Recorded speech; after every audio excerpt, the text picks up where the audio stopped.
कोई मजाक नहीं चला हुआ है। हम लोगों का पूरा फ्यूचर दांव पे लगा दिया इन लोगों ने। कोई किसी की शादियां टूट रही है, किसी के आगे की तैयारियां नहीं ढंग से हो पा रही है। एस्पिरेंट खड़े हुए हैं ना यहाँ पर, सब लोगों के अच्छे अच्छे एग्जाम क्लियर है। हम लोग कोई क्रिमिनल तो है नहीं है ना। गलत काम तो किया है क्या? किसी ने किया है क्या? गलत काम किया क्या हम लोगों ने? इसके अलावा और कोई ऑप्शन नहीं है। देख रहे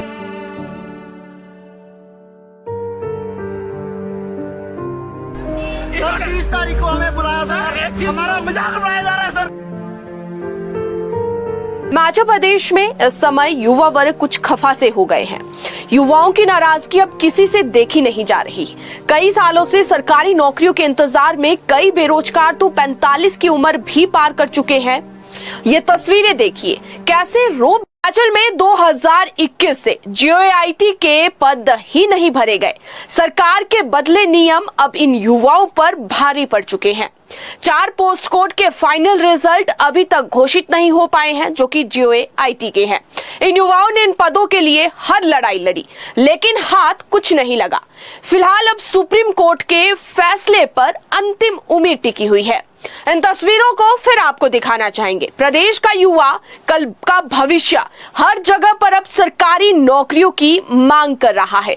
अब हिमाचल में समस्या ये आ गई है कि आखिरकार भर्तियों को करे भी तो कैसे करे। हमीरपुर चयन आयोग को भंग कर दिया गया है। भर्ती की दूसरी एजेंसी को खोलने के लिए सरकार ने अफसरों को व्यवस्था के आदेश तो दिए, लेकिन हिमाचल के अफसरशाही अपने जुगाड़ से फ्री होगी तभी बेरोजगार युवाओं के बारे में सोचेगी। लेकिन हिमाचल के लाखों बेरोजगार युवाओं का क्या कसूर है? उन्होंने तो दिन रात पुस्तकालयों में किताबें पढ़ी, हर प्रतियोगी परीक्षाओं की तैयारी की, हजारों की फीस देकर परीक्षा फॉर्म भरे, लेकिन अंत में ना तो रिजल्ट निकले, ना ही 1 साल से नई भर्तियां निकली है। कि मैं आतिश शर्मा, यहाँ पे आप देख सकते हो 8 टेस्ट मैंने आज दिन तक 8 टेस्ट क्लियर किए हैं।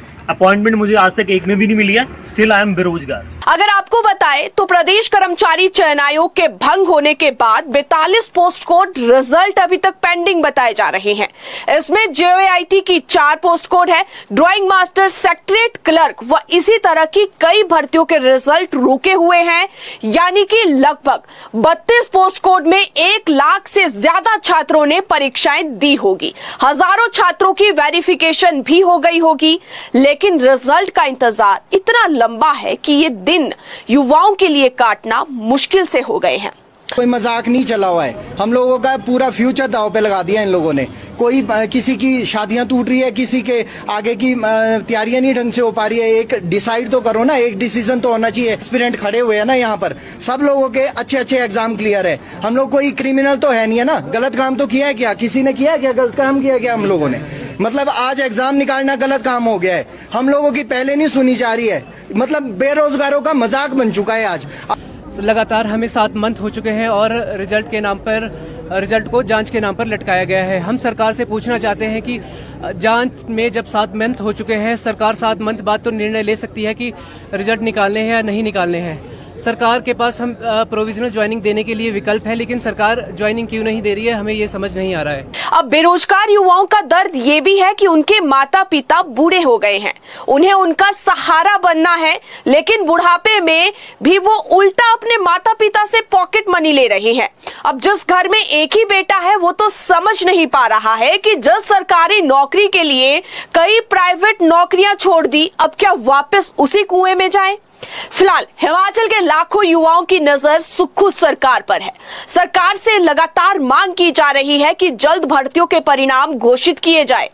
हालांकि कांग्रेस सरकार ने सत्ता में आते ही कर्मचारी चयन आयोग में नौकरियों के नाम पर चल रही धांधली का खुलासा किया। इस पर जब शुरुआत में जांच हुई तो कई भर्तियों में धांधलियां निकली। आयोग के ही अधिकारी व कर्मचारी अपने चहेतों को नौकरियां देने के लिए प्रश्न पत्र बेच रहे थे। कईयों ने तो सरकारी दफ्तरों में अपने रिश्तेदारों की फौज कर दी। मेरिटोरियस होने के बावजूद भी चयन आयोग से पेपर लीक होते थे, पेपर बिकते थे। ये सारी रिपोर्ट आने के बाद हमने इस कर्मचारी चयन आयोग को भंग करने का फैसला किया है। इसका अस्तित्व अब नहीं रहेगा। उन लोगों का पर्दाफाश किया जो पेपर बेचते थे, कुछ पेपर कुछ लोगों को बेचकर उनको सरकारी रोजगार देने की करते थे और युवाओं के साथ, हिमाचल प्रदेश के युवाओं के साथ धोखा होता था।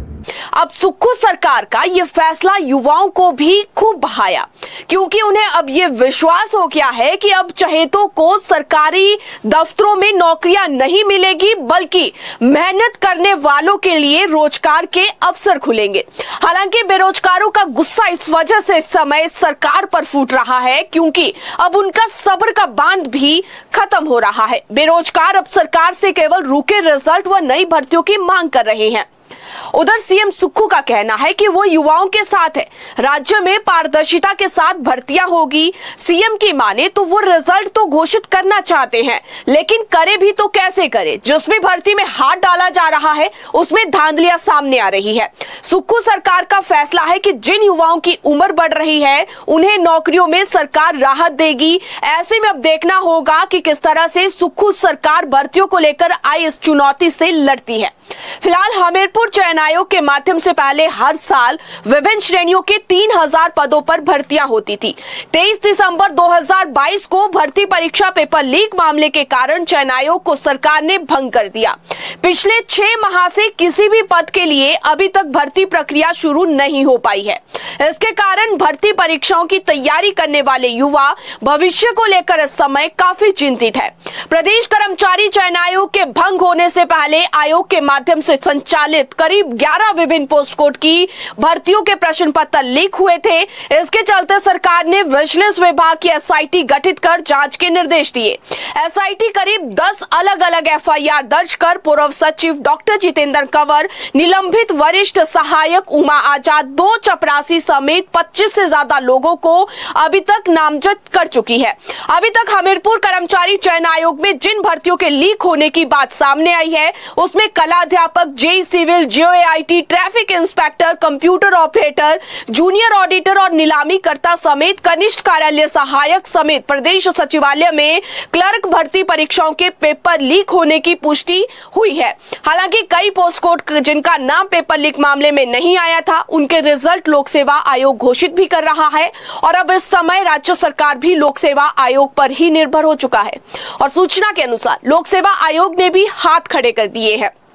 क्लास 1 से लेकर क्लास 4 की भर्तियां इतने कम मैन पावर में हो पाना काफी ज्यादा असंभव है। इसको लेकर आयोग ने सरकार तक अपनी आवाज पहुंचा दी है और कहा है कि वो इतने कम स्टाफ के बीच में क्लास 1 से लेकर क्लास 4 की भर्तियां नहीं कर पाएंगे जितनी जल्दी से सरकार चाहती है। फिलहाल हिमाचल के बेरोजगार युवाओं का भला तभी हो सकता है जब हिमाचल के अफसर सरकार के आदेशों को तुरंत भाव से लागू करेंगे। अगर आपको बताएं तो शिक्षा विभाग में शिक्षकों के विभिन्न पदों पर 6000 भर्तियां होनी है। सरकार ने इन भर्तियों को अप्रूव कर दिया है, लेकिन अब इन भर्तियों के लिए आवेदन प्रक्रिया और तमाम जो भर्ती प्रक्रियाओं के का एक प्रोसेस होता है उस प्रोसेस का इंतजार है जो कि अभी तक शुरू नहीं हो पाया है। केवल सरकार ने 6000 पदों पर भर्तियों की अप्रूवल कैबिनेट में दे दी है। इसी तरह स्वास्थ्य विभाग में भी 2000 से ज्यादा पद भरे जाने हैं और कांग्रेस सरकार अभी तक 20000 पदों को लेकर अप्रूवल दे चुकी है जो कि अलग अलग सरकारी विभागों में भरे जाएंगे। लेकिन इस पर अमली जामा तभी होगा जब नई भर्ती एजेंसी खुलेगी या लोक सेवा आयोग के पास पूरा स्टाफ होगा। फिलहाल राज्य के लाखों बेरोजगार युवाओं का दर्द अब देखा नहीं जा रहा है। छोटे से राज्य में बेरोजगारों की लंबी फौज खड़ी हो चुकी है। ऐसे में अब भर्तियों का प्रोसेस शुरू होना बहुत ज्यादा जरूरी है। अगर इस बात से आप सहमत हैं तो जरूर सजेशन भी दें कि आखिरकार आप क्या चाहते हैं, सरकार को किस तरह के कदम उठाने चाहिए और नई भर्तियों को लेकर अब क्या आगे सरकार को करना चाहिए। तो